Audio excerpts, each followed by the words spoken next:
now our speaker tonight was born in Amman, Jordan, a Bachelor of Economics, University of Jordan, Master's in Economics, University of Southern California, Doctorate Economics, University of Southern California. He's currently chairman of the board of the Arab Contractors Company, former Minister of Supply, former Minister of State for Prime Ministry Affairs, former economic advisor to the Prime Minister, former Assistant Chief of the Royal Protocol. On top of that, he is a delegate to the talks which begin yet again between the Palestinians and the Israelis in a few days from now. If I can pronounce his name properly, I will try. He is Dr. Fayez, A. Tarawneh.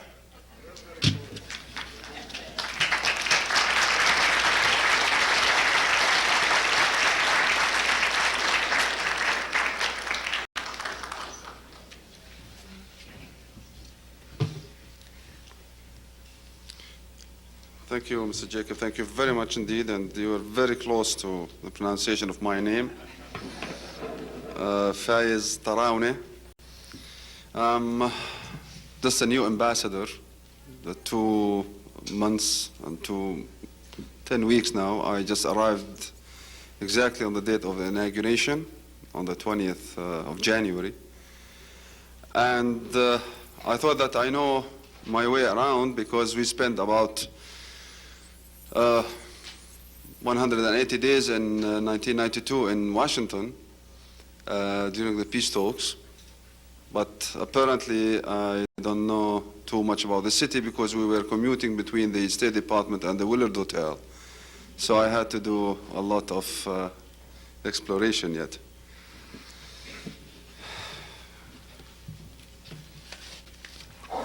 Ladies and gentlemen, I would like to share with you some of our vision and peace, and in particular maybe the way we see the coming years with the Clinton's administration. But allow me first to express my deep appreciation and gratitude for the warm reception and hospitality extended to me personally.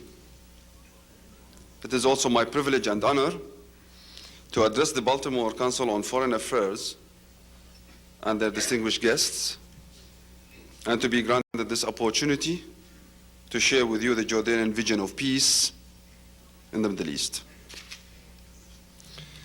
Indeed, we are living unique times. This is a post-Madrid era, where many taboos were broken, misperceptions corrected, and fears and needs better understood.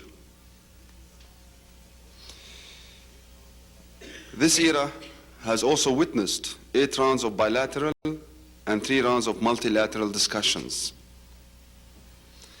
Yet small details, procedural matters, mistrust, insecurities, and other forces against the peace process in both camps have served to cloud the vision of peace that seems so attainable in Madrid.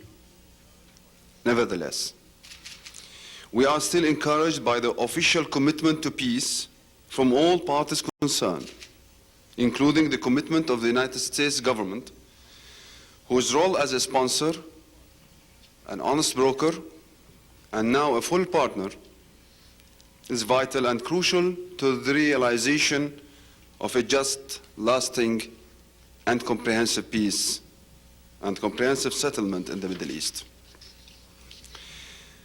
I maintain that such a settlement is not difficult to achieve. In fact, the broad outlines of this settlement have already been defined, and broad objectives of the ultimate peace have been agreed upon. Peace shall make the stockpiling of the mass destruction weapon unnecessary through security arrangements and secured boundaries. Peace shall make foreign economic and military aid unnecessary through regional economic cooperation and the rechanneling of resources towards sustainable development.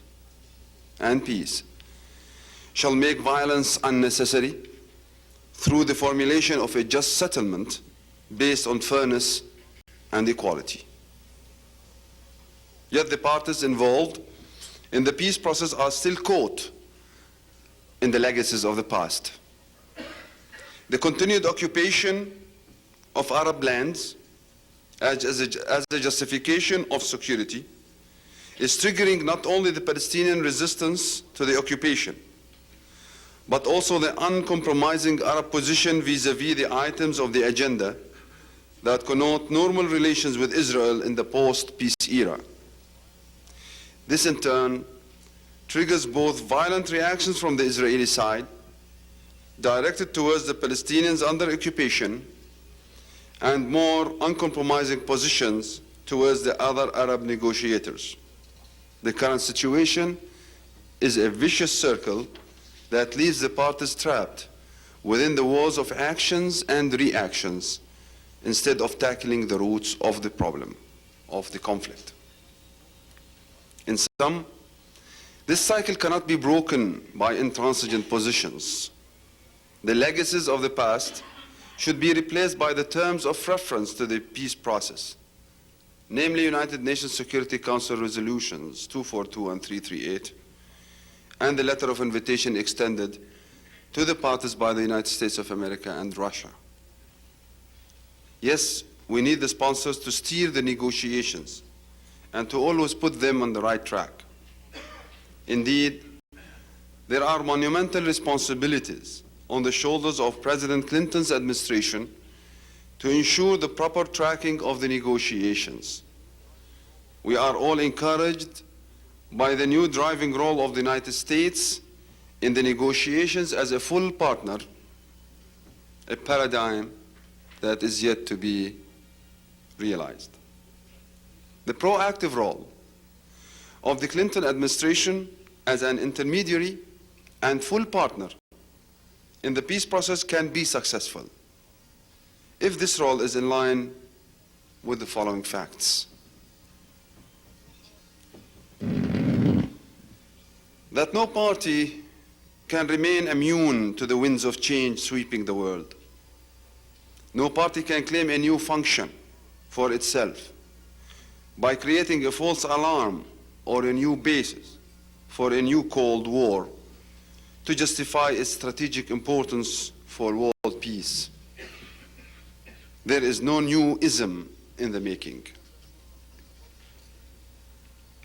Second, that no country is above the provision of the different instruments of international legitimacy. And only through these provisions can the roots of the Arab-Israeli conflict be resolved. The parties are not involved in a process of interpreting the resolutions pertaining to their conflict. They are rather engaged in an effort to implement them. The full compliance with international legitimacy, that is international law, Security Council resolutions, international conventions, etc., is the principal step towards ensuring the continuation of negotiations and the attainment of peace. Total peace is a vision and a dream, and can become a reality if the parties agree on the principles of rights and justice as contemplated in the provisions of international legitimacy. And third, that peace is the real buffer against insecurity, and that all states have the right to live within secured and recognized boundaries. This is not only a provision of the United Nations Charter, which was reiterated in the United States Security Council Resolution 242, but it is also the ultimate objective to assure all parties of their security. A unilateral strategic alliance with one party does not achieve such an objective. Conversely, it casts doubt on the very role of the full partner. 4, that the Arabs are ready to accept Israel as an integral part of the region and not as a ship anchored in a gulf that no port can serve or welcome. This is indeed the Israeli side of the equation of total peace. But equilibrium cannot be achieved or sustained unless the two sides of the equation are equated. The Arab side of the equation is equally important. It is manifested in the full withdrawal from all the Arab lands occupied in 1967. The recognition of the full legitimate rights of the Palestinian people and a just solution to the refugee problem. All other issues are details that can be worked out through negotiations. And finally, the fact that the United States' role as a full partner is not a code word for applying pressure on Israel. Even the Arabs understand today that this is improbable and it can be counterproductive. We hope this role will be one that will bridge gaps, find common grounds, and create the proper conditions for compromise while minimizing the pain for both sides. Ultimately, we hope that this full partner will act as a guarantor of a final settlement. The precedents speak for themselves. In the past, agreements between Israel and the Arab states only took place with the active involvement of the United States. It is interesting to note that even where both sides were not completely happy with the agreement made, it is a fact that not only have those agreements lasted, but they have proved to be far better than the status quo. I would like to take a few moments, ladies and gentlemen, if you allow me, to talk about the other side of the peace process, namely the multilateral discussions on issues very much related to the roots of the Arab-Israeli conflict. To those who are not familiar with this process, it is worth noting that the multilateral discussions are providing another important venue towards establishing a just and lasting settlement in the Middle East. The multilateral talks have been structured around 5 working groups, namely economic development, arms control and regional security, water, refugees, and environment. Each with the same co-sponsors, and each with different co-chairmen and co-organizers. In addition to the World Bank and the United Nations General Secretariat and the specialized agencies of the UN, not less than 35 countries, representing about 4/5 of the world population, are participating in these working groups. The groups report to a steering committee headed by the co-sponsors and include the parties involved in the bilaterals, except Syria and Lebanon. And it also involved Egypt, Saudi Arabia, Tunisia, the EEC, Japan, and the host countries of the sessions of the working groups. Indeed, it is an international conference. And after 3 multilateral rounds of discussions in a seminar format, it is established that the same terms of reference that apply to the bilateral negotiations, namely Security Councils 242 and 338, and the letter of invitation to the Madrid conference, also apply to the multilateral discussions. That the multilaterals are not a substitute for the bilaterals, but supplement and complement it. And nothing can be implemented in the multilateral until there is a tangible progress in the political and legal issues that are under negotiation in the bilateral tracks. Jordan takes the multilateral talks very, very seriously. The increased participation of countries and international institutions is the manifestation of the genuine interest of the world's community at large in the peace process. It is also the force that assures the bilateral negotiators of the readiness of the countries of experience and resources to maintain peace in the hub area by enabling the parties concerned to lay proper and solid foundations for future cooperation in the 5 fields that indeed represent the international agenda of today and of tomorrow. Ladies and gentlemen, in closing, I would like to reiterate that we in Jordan are fully committed to the peace process, to the principles of international legitimacy, to a better life of all human beings, to democracy, and to all kinds of freedom that preserve human dignity. Thank you very much.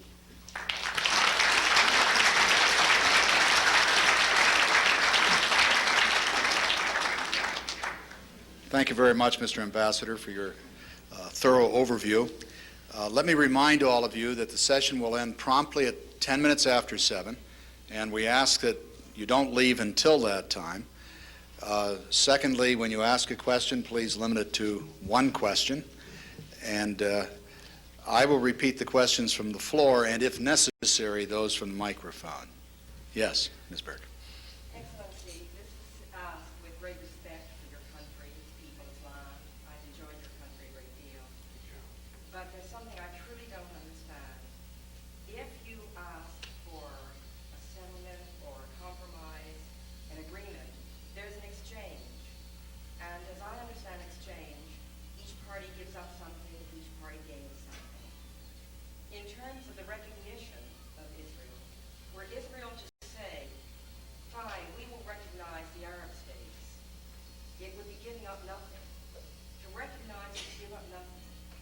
To give up land, of course, is very complex and difficult. What will the Arab states give up in terms, I think you've said before, for recognition, there would be land returned. But what will the Arabs actually give? Recognition is no gift. It's a fact of life. The question is, for the benefit of those of you not hearing it, is specifically what will the Arab countries give to Israel in return for the occupied territories? Mr. Ambassador. Thank you very much. For the last 45 years, we've been engaged either through intermediaries, through the UN or some other countries, in solving certain problems between the Arabs and the Israelis. We've been engaged in certain talks for ceasefire, truces, and those are not real, genuine peace. We are here indulged in a process where total peace and for generations to come. We always reiterate the following, that we are in a process for just, lasting, and comprehensive peace. Lasting, durable, that will go for a long period of time. That's why we always say that we have to tackle the roots of the problems, the whole roots of the problems, and we cannot leave anything that might trigger any kind of violence in the future. There are occupation of land, of Arab territories, but in return there's total peace, full normalization, integration, cooperation, regional cooperation on economic grounds, on the free mobility of people and so on. It's not only the word recognition, and I can understand that there are countries that recognize each other and they have even embassies, but they do not deal with each other. But it's exactly the point that I raised, that peace shall make even economic aid unnecessary through realizing the lost opportunities in the area because of the lack of peace. Now, when we say that we accept 242, 242 talks about 2 things, and in this sequence, and they are both provisions of the UN Charter. The inadmissibility of acquisition of territory by force or war, and the right of all countries to live within secured boundaries. Ma'am, when I want to recognize Israel as an integral part of the region, we have to talk about geography. We have to agree on international borders. Let's say that this is Israel, and this is Jordan, and this is Lebanon, and this is whatever. We don't have. We have only armistice lines between us. And these are not international boundaries. We have to agree on the geography so that I will say I recognize this entity, political entity within these borders. So that is what we are embarking here upon. And as a matter of fact, if you had a chance to look at the Jordanian-Israeli agenda on the bilateral, which hopefully we will be able to agree upon in the coming 9th round, and hopefully it will be on the April 20, that one of the major agenda item is the agreement on the international boundaries or borders between the two countries. We have to work a lot of technical details even. As I said, that the rest are details. We have problems over water, which are very, very important, and even some of the wars were because of water. But now because of a lot of the taboos that have been broken, we can talk with, and through the multilateral working group on water, we can agree on the rightful share of water based on international law. And we don't have a problem on that. But it is a technical problem. And it needs the art of negotiations, which is the art of compromise. Even the refugee problems, we know the practicalities here.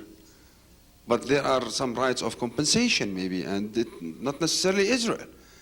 But the world community at large is participating here to provide certain resources that are not available in the area.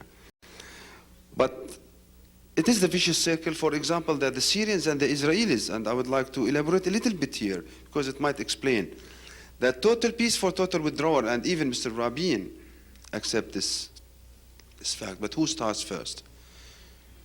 The Israelis want the Syrians to explain their vision of peace, which I just explained, at least from a Jordanian vision. We look at an area that is fully cooperated and fully open. But the Syrian would say, I will not reveal my vision of peace unless you declare the total withdrawal from the Golan Heights. Again, we are caught in this kind of vicious circle. Who starts first? This is, again, the role of the full partner, or the role of the co-sponsors, to really reach to a kind of a compromise. So I would say that in return there will be total peace, and not only recognition. Total peace that will benefit everybody. We have the Dead Sea, in between the Jordanians, the Palestinians, and the Israelis. This is a treasure by itself. We are unable to do anything of it. The Japanese are coming and saying that we can build a lot of big complexes of pharmaceutical industries and that, but we want peace. The Europeans are very much interested in certain programs there, but we want peace. Tourism, but we want peace. So the whole area will flourish with peace, and total peace, including Israel. Thank you. Professor Friedman. Yes, Mr. Ambassador, thank you for a very upbeat speech. I think you're quite right describing the progress between Israel and Jordan. The problem, however, is primarily progress between Israel and the Palestinians. And these negotiations were already in deep trouble before Prime Minister Rabin deported the Palestinians. So let me suggest a way out, perhaps to jumpstart the process and have you react to it. The idea that is now being circulated is for elections for a Palestinian government, which would take place all over the world among diaspora Palestinians, Palestinians in the West Bank, Palestinians in Gaza. And this elected Palestinian government would immediately take responsibility for Gaza and would then at the same time be in charge of negotiating with Israel over the West Bank. The advantage would be that Israel would have the experience of living in peace, hopefully, or trying out living next door to a Palestinian state in Gaza that would not be immediately threatening. The Palestinians, for the first time, would have some territory of their own. And very difficult questions that would take a long time, such as Jerusalem and others, could be postponed during the 3 or 4 years of negotiations over the West Bank. I wonder if you would comment on this possibility. Well, I will be commenting on behalf of the Palestinians, which I don't like to do, but at least let me put my personal view.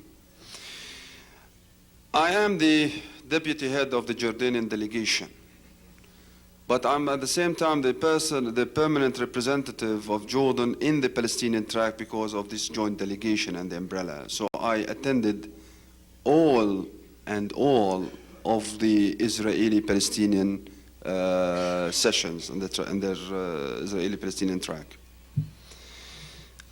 I think that there are no problems as far as the details are concerned. Now, both parties were engaged in a process where they're trying to get into the details of what is called the ISGA, the Interim Self-Government Arrangement that leads to an Interim Self-Government Authority with the transfer of authority from the Israeli government or the civil government to the Palestinians for 3 years, and then at the end of the beginning of the third year, this self-government will negotiate with Israel on the final status, so that it will not take more than 2 years. So the total period is 5 years. I think this structure, this setting, is acceptable to everybody. The problem is how to get the two sides indulge in the details of this.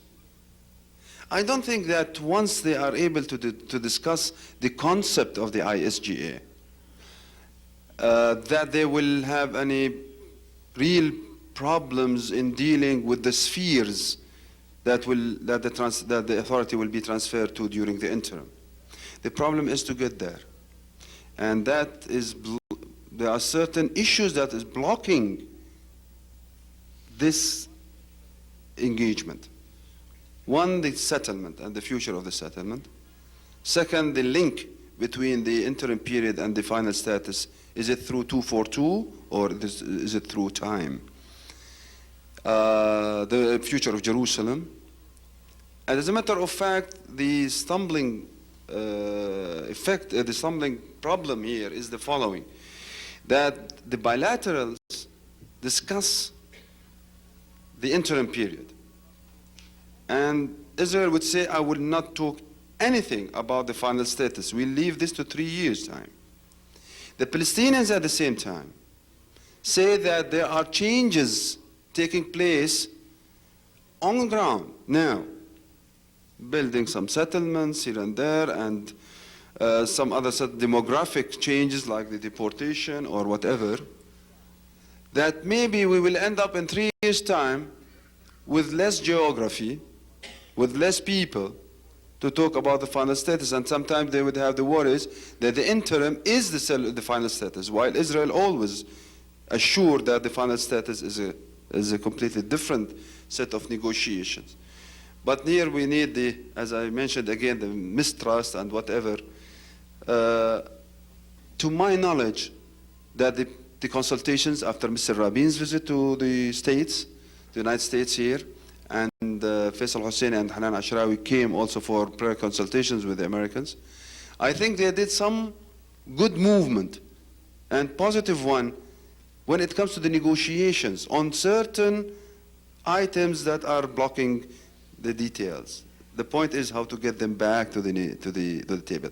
So personally, I would say we better stick to the Madrid formula on this matter. And this might create a further disintegration. I know that it will be very complicated to geographically link Gaza and the West Bank, but if we can reach to this point, I think it is the least that there's a corridor or whatever they can do a lot about that. The point is how to resume, but I would not go for more segregation on the Palestinian front at that point. Thank you, sir. Yes, sir. In these negotiations, can you speak for Hamas, Hezbollah, the Islamic Jihad, and the other terrorist organizations, most of which are in the Bekaa Valley? The question is, can you, speak for the terrorist groups? And I think in general, would you comment upon the problem of incorporating the terrorist factions into any settlement? Well, sir, those factions they categorically reject the peace process in general. And as there are other factions, maybe in Israel, that are opposing this. Now we are talking about the official stand of the states and even the Palestinians with their leadership. Everybody is committed to the peace process. Definitely there will be some opposition here and there. We can imagine that. We cannot imagine that everybody will be accepting. But I can assure you, sir, that personally at least, when I was called for the peace process, and I came back to the first round in December 1991 here in Washington. I thought when I go back home that there will be a lot of resentment, at least to me personally. That's what, at least a feeling. So I said that I have to test this. And I started to meet with the people. Lectures, seminars, open discussions, even with the Muslim brotherhoods, with some Islamic blocs. It was very practical. It was very polite and very democratic. They will put their point of view. But it was tested like in Jordan, for example, and I'm representing Jordan here, that when His Majesty declared that we will be going to the Madrid conference, he did not go to the parliament, the 80 representatives, to ask them that. He went to what he called the wider parliament, where he invited to a national conference all elected bodies in Jordan, unions, parliamentarians, municipal mayors, even chairmen of the board of the public shareholding companies, they are elected, societies and what have you, and we had about 2,500 people of them. 80 people boycotted the conference because they categorically reject the principle of the peace process. And 2,420 attended and endorsed Jordanian participation in that. So I wouldn't imagine that, I wouldn't negate the fact that there are opposition here and there.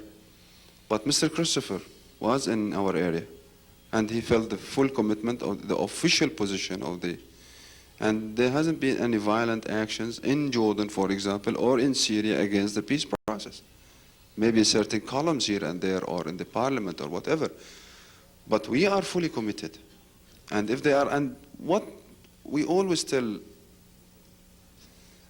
the Israelis, that the Palestinians in particular, which the Palestinians are the core of the Arab-Israeli conflict, as a matter of fact. They should get a kind of authority that will be accountable to their own people. Now, the Israelis are in the process of transferring some of the authorities, the civil authorities, to the Palestinians. They should enable them to be as powerful as possible so that they can be accountable to their own people and they can take care of their own opposition. But what is happening that when 1.5 years passed, a lot of publicity was given to the opposition, like Hamas, because of the deportation. And the Palestinian delegation themselves that represent the moderate, the forthcoming force in the peace process, really they are losing their supporters in the West Bank because 1.5 years and they did not bring and they did not deliver one single thing. Time is important to the Palestinians, very much. And I think that we have to encourage and support those voices that are supporting the peace process and to give them the ability really to deal with their own opposition instead of confronting that and maybe creating some other reactions in the process. So that would be my reaction to your question, sir. Thank you.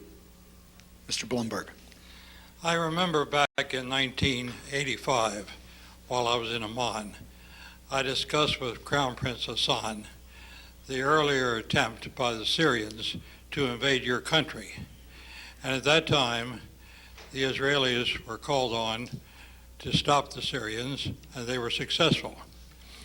Now, the current problem seems to be that Islam fundamentalists are a threat to several Arab countries, including Algeria, Egypt, Tunisia, and Jordan.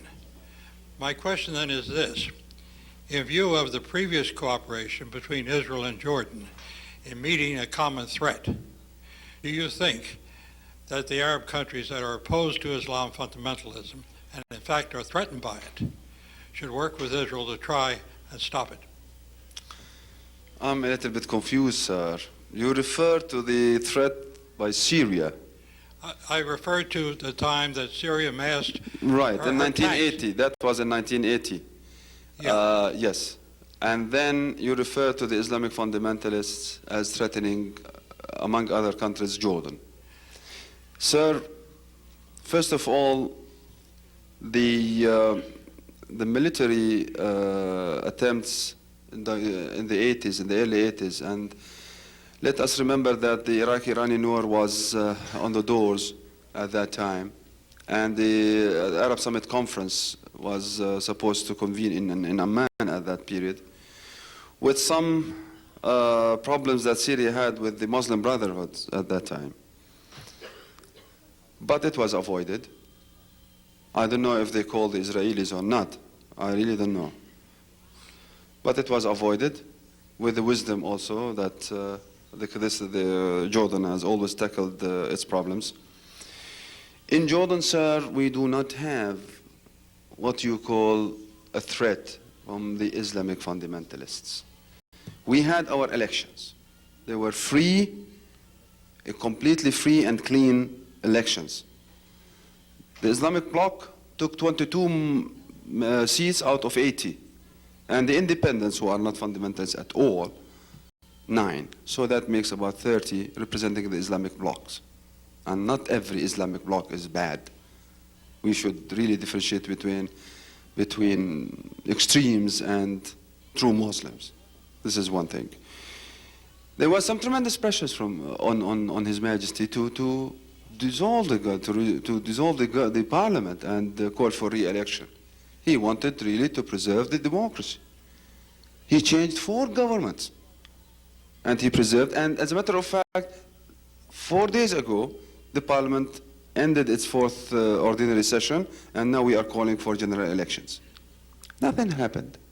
During which we went to the peace process, in spite of the opposition of some of the members. They were very vocal, but not violent. We didn't have one single incident in Jordan. As a matter of fact, in one period of time, they joined the government with 5 portfolios. One of them is education, that represents about 1/3 of the population in the schools, the youth ministry, the social development ministry, and so on. They stayed 5 to 6 months there. As a matter of fact, personally, I think they did not perform well. And they thought that they have to resign because they are losing ground. I'm not referring here as if you cannot beat them, join them, no. But they have the right, as long as they had some majority in the parliament, let them and let the society decide. And I think now, as democracy matured in Jordan, I am positive that the participation rate in the elections will be higher, that there will be different qualities of people in the coming elections, and the people through the 4-year period of the parliament, the previous parliament, felt that maybe we need more variety or the more diversified parties. And we have the party now law in place, and we have the different, mainly the centrist parties are emerging as a power again. So as a threat, we don't have a threat. They are part of the system. They are opposing certain things, but they are not a threat, sir. Yes, sir. I think I'd like to follow up that question, but from a different perspective. In the Middle Ages, The Islamic world was a beacon of light in an otherwise very dark Western era that repressed science and religion. The great advances of mathematics, philosophy, all were given a home in the Islamic world. Jews were welcomed in the Islamic world, as were Christians. I've never been to the Middle East, but from everything I read, that is not the case now.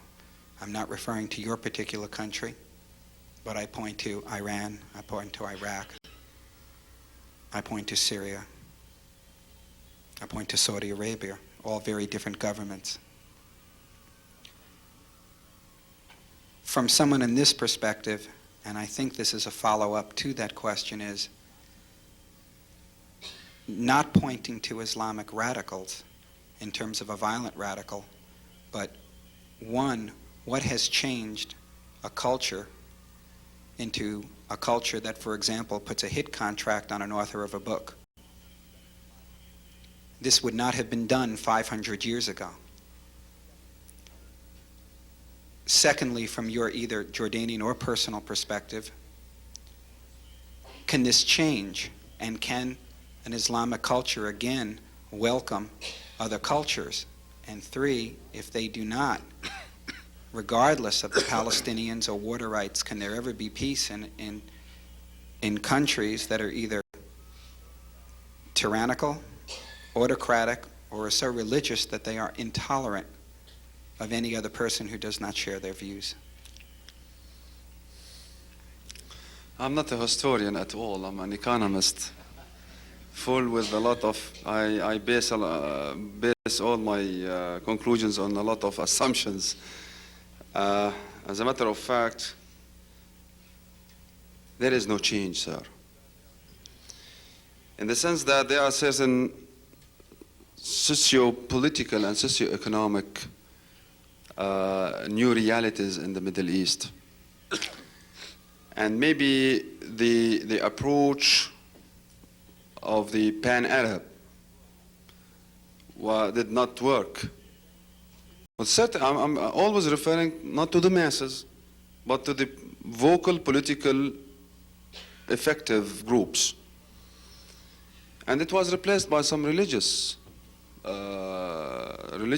thinking. Because it is, I think it is much easier to gain support when you refer to the Quran or the Bible as referring to Karl Marx or Lenin or the Ba'aths or whatever.